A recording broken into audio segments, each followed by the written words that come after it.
Perhaps one of the most famous and well-known mysteries or urban legends when it comes to video games in Japan is the strange bugs that can be found in Kamaitachi no Yoru 2. The game was released on PlayStation 2 on July 18th, 2002. It's a sequel to the first Kamaitachi no Yoru, which I've translated on this very channel before, and like its predecessor, it's also a visual novel. The game has never been translated into English before, and is quite lengthy, with numerous scenarios you can work through that will take many hours to complete. If you do manage to complete them all, however, earning yourself something called the Golden Bookmark, then you might find yourself in for a little surprise. Let's take a look. The game was a bit of a departure from the tone of the first. The first game worked as a mystery in which you had to solve a murder, but the second went a little more supernatural, a little more violent, a little more grotesque, and as such, it wasn't always well received by fans of the first. It was, however, a much bigger technical upgrade in which 3D was used to great effect, along with higher quality music and special effects. The original first appeared on the Super Famicom, after all, and was then later remade for the PlayStation 1. Now, visual or sound novels, as these are called in Japan, generally aren't known for massive game-breaking bugs. They're novels, after all, with a bunch of text and some music in the background, and that's mostly it. But players who completed Kamaitachi no Yoru 2 and got the coveted Golden Bookmark started to notice something strange. It didn't always happen, but occasionally players would come across a bug where the screen turned into a strange blinking mosaic, or they would get taken to an entirely new screen with a bunch of text that didn't make any sense. Another even more terrifying bug featured a face suddenly appearing on the screen that blurred in and out as text played over the top. What on earth was going on? In all, there are 4 main bugs that have been found. Getting them to appear isn't an exact science, as they appear to happen randomly, even if you do everything correctly. But to even get the chance to see them, you first have to carry out a series of steps. First, of course, is completing the entire game. This gives you the Golden Bookmark. As you play through the game, at some point, the screen will suddenly change into a blinking mosaic and you'll be given some rather terrifying options that don't appear to have anything to do with the story. A. Get cursed. B. Choose suffering. C. Warning. D. Why will you die? It doesn't matter what you choose here. The bug you get will be random. In one, the screen will suddenly change to some blue wavy lines moving in the background as largely incomprehensible text scrolls across the screen and a painful beep plays in the background. You can take a quick look at it here.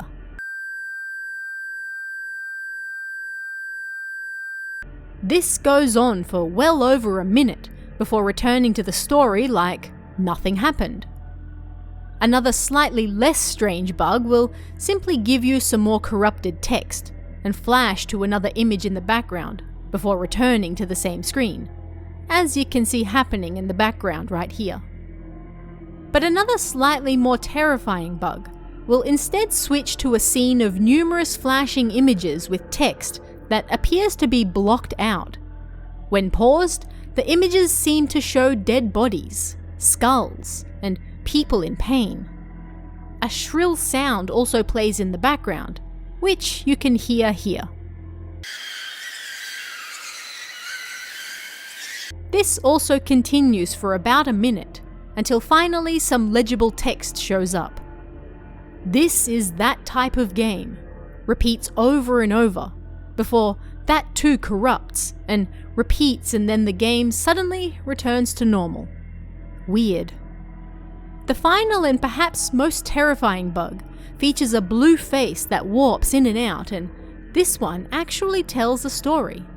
It's rather lengthy, but here goes.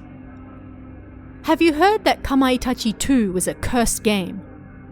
Well, it doesn't matter whether you have or not, because it has already begun. I heard the rumours.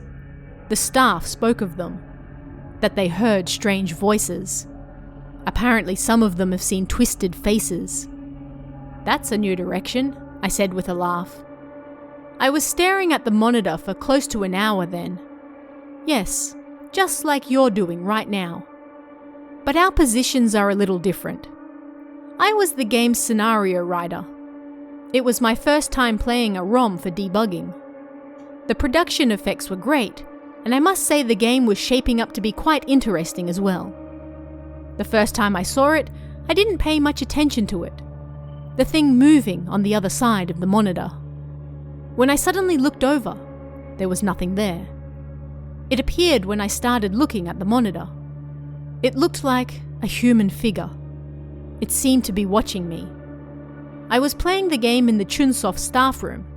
It was past 11 p.m, but there were still a few staff members there. Of course, I was one of them. But the thing I still remember is the voice I heard at the same time. A scratchy voice whispered in my ear.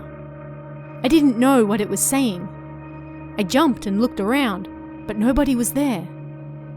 After that day, I started to see the figure more often.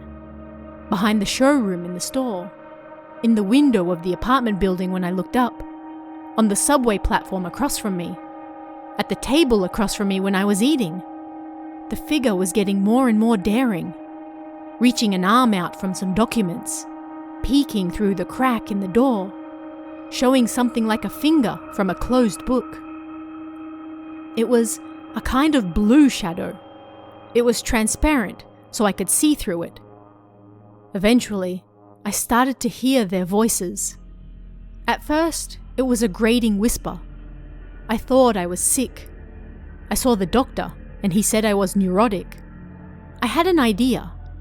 It was because the deadline for Kamaitachi was approaching. Every single day the director scolded me, the producers yelled at me, and the programmers berated me. I was exhausted. I took a tranquilizer and went home. The next day, I invited a female friend out to dinner for the first time in a while.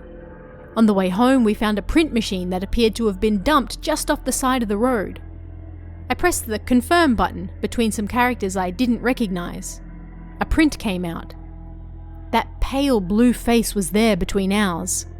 But unlike before, this time I could see its expression. The eyes, nose, and mouth all told a single story. Resentment. A curse like poisonous liquid dripped down from its face like sweat. My friend screamed. I don't really remember how I calmed her down, nor how I got home. Next thing I knew, I was at home sitting in front of the TV screen. Kamaitachi no Yoru 2 looked back at me from it. And then I figured it out. What they really were. They were corpses in the vast labyrinth of text. They were the characters who were killed in the game. The characters killed in brutal ways over and over on the other side of the monitor. They appeared to take revenge on those involved with the game, starting with me. That's right. The moment I heard the voice, a face appeared on the monitor. I couldn't tell if the blood-stained face was that of Midori, or Mari, or maybe Kayama. But I do remember all of the laughter and the firm, cold hand that touched my shoulder. Then I passed out.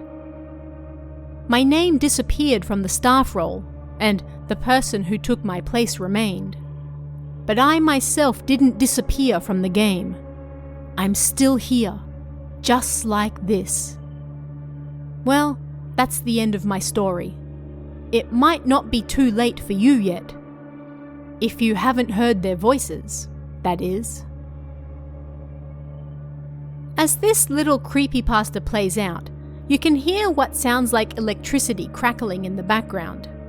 And, just like all the other bugs, it suddenly switches back to the previous scene like nothing ever happened once it's done. It's certainly a little unnerving, but if you've made it this far, you're probably asking one very important question. Is this really a bug? A bug is something unintentional, after all. A glitch that shouldn't be there. But this is a full story and was clearly meant to be found. Well, that's the thing. The developers have never addressed these strange occurrences that Japanese fans simply refer to as bugs, but they're perhaps best described as Easter eggs. They're clearly deliberate and were meant to be found. If it was simply the bug with the random text and glitchy image, then sure, we could probably chalk that up to a glitch. But the full creepypasta, talking about how the game is cursed, alongside the other bug with the images of dead and pained faces, makes it seem like it's a little more than just that. They were deliberately placed, but the fact that nearly 20 years later they've never officially been addressed, as well as the randomness of getting them to appear, keeps them as a nice little mystery that people still talk about today. But what do you guys think about this one? A bug? An Easter egg? Or something else entirely? Let me know what you think in the comments below, and I'll see you again next time.